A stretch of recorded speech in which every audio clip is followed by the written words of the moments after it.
क्या एक मासूम दोस्ती नफरत की आग में जलकर राख हो जाएगी?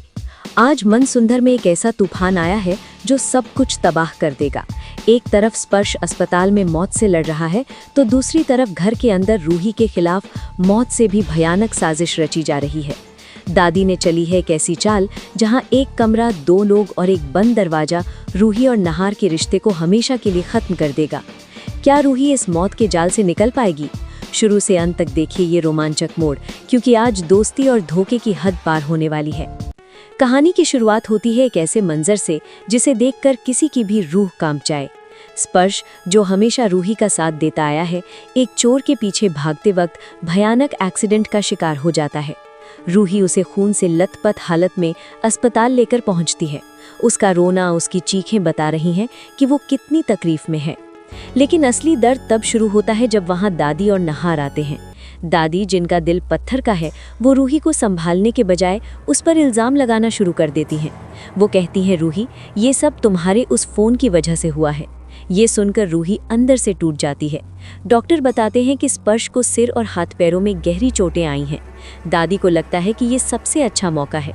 वो इंसानियत का मुखौटा पहनकर कहती हैं कि स्पर्श का ख्याल रखने वाला कोई नहीं है, इसलिए उसे उनके घर ले चलना चाहिए। नहार हिचकिचाता है पर दादी के जज्बाती जाल में फंस जाता है। स्पर्श को घर लाया जाता है और गेस्ट रूम में शिफ्ट किया जाता है। दादी का असली मकसद स्पर्श का इलाज करना नहीं, बल्कि नहार के दिल में शक का जहर घोलना है। वो पहले ही डॉक्टर से सेटिंग कर चुकी होती हैं कि स्पर्श की हालत को थोड़ा नकली गंभीर बताया जाए ताकि वो ज्यादा दिन घर पर रुक सके। इधर नहार अपने बेटे बिट्टू के साथ थोड़ा वक्त बिताना चाहता है, लेकिन दादी जानबूझकर रूही को स्पर्श की सेवा में लगा देती हैं। जब नहार देखता है कि रूही पूरी शिद्दत से स्पर्श का ख्याल रख रही है, उसका हाथ पकड़ती है, तो नहार के अंदर जलन की आग भड़क उठती है। दादी इस जलन को देखकर मुस्कुरा रही हैं, क्योंकि वो चाहती हैं कि नहार जल्द से जल्द शीतल से शादी के लिए हाँ कह दे। तभी कहानी में एक नया ट्विस्ट आता है। स्पर्श को होश आता है और वो दादी से अपना फ़ोन मांगता है।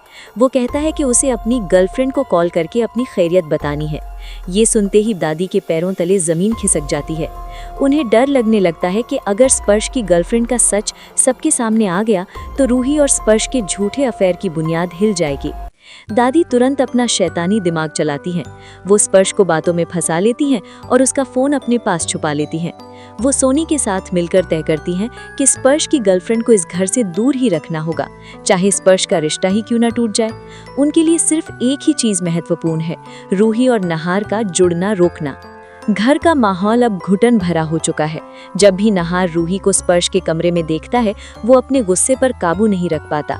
एक दृश्य में जब रूही बड़े प्यार से स्पर्श की पट्टी साफ कर रही होती है, नहार वहां पहुंचकर कड़वे अल्फाज बोलता है।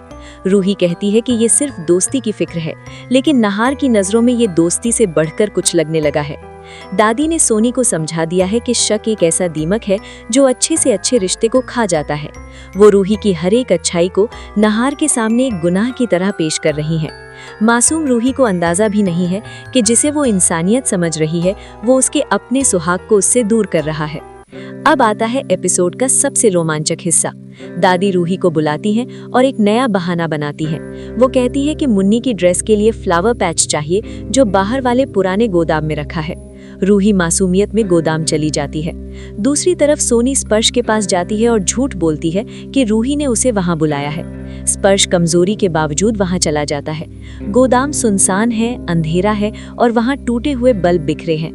दादी का प्लान है दोनों को अंदर बंद करके बाहर से ताला लगा देना और फिर नहार को वहां लाकर तमाशा दिखाना। रूही और स्पर्श गोदाम के अंदर आमने सामने हैं। दोनों हैरान हैं कि दूसरा वहां कैसे आया। बाहर सोनी चाबी लेकर खड़ी है, दरवाजा बंद करने के लिए तैयार। क्या रूही इस बार दादी के जाल को समझ पाएगी? क्या नहार अपनी आंखों पर लगे शक के पर्दे को हटा पाएगा? अगला एपिसोड बहुत ही धमाकेदार होने वाला है। दोस्तों, हम बहुत मेहनत से आपके लिए ये वीडियो बनाते हैं। हर छोटी जानकारी आप तक पहुंचाते हैं।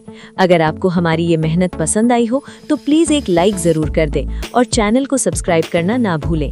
आपको क्या लगता है, क्या रूही बच पाएगी? कमेंट में जरूर बताएं।